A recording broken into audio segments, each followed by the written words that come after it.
ఓం శ్రీ గురుభ్యో నమ. మనకి దశ అవతారాలు ఉన్నాయి. ఈ దశ అవతారాల్లో కూడా ఈ 10 అవతారాలు ఉన్నాయి. ఈ 10 అవతారాలు శ్రీరాముని యొక్క అవతారం ఒకటి. దశావతారాలు శ్రీరాముడిది 7వ అవతారం. ఆయన పుట్టిన నక్షత్రం ఏంది? ఇక్కడ చూడు, 7వ సంఖ్య చాలా విశిష్టమైనటువంటిది. సప్త సముద్రాలు అంటారు. అక్కడ విచిత్రంగా ఇది క్యాల్కులేషన్ మనం బాగా చేస్తే దశావతారాల్లో శ్రీరాముడిది 7వ అవతారం. ఆయన పుట్టిన నక్షత్రం 7వది, అంటే పునరుసు నక్షత్రం. అశ్విని, భరణి, కృత్తిక, రోహిణి, మృగశిర, ఆరుద్ర, పునరుసు 7వ నక్షత్రం. కావ్యకాండాలు 7 కాండాలు ఉన్నాయి మొత్తం కూడా. యుద్ధంలో పాల్గొన్న మహావీరులు 7 మంది. వారు రామ, లక్ష్మణ, రావణ, అసురుడు, కుంభకర్ణులు, హనుమ, సుగ్రీవులు, ఇంద్రజిత్ 7 మంది ముఖ్యమైనటువంటి వారు. శ్రీరాముడి యొక్క ఆరాధ్యదేవం ఎవరయ్యా అంటే సూర్యభగవానుడు. ఆయన సూర్యవంశంలో పుట్టాడు ఆయన.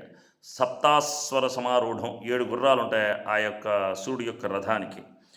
ఒక మనిషి జీవించి మరణించిన వారం, అంటే ఒక మనిషి 7 వారాల లోపల, అంటే ఆది, సోమ, మంగళ, బుధ, గురు, శుక్ర, శని పుట్టినా ఆ 7 వారాల్లోనే పడతాడు, చచ్చినా ఆ 7 వారాల్లో పడతాడు. అంతకంటే ఏ వారాలు లేవు.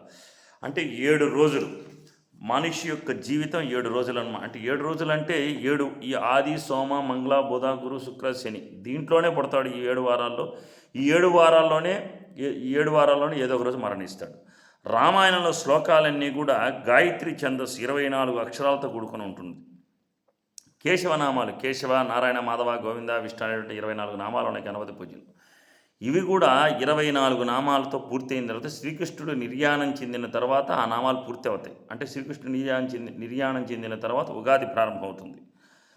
అంతటి విశిష్టమైనటువంటిది ఈ యొక్క 7 సంఖ్య అనేటువంటిది, చాలా విశిష్టమైనటువంటిది.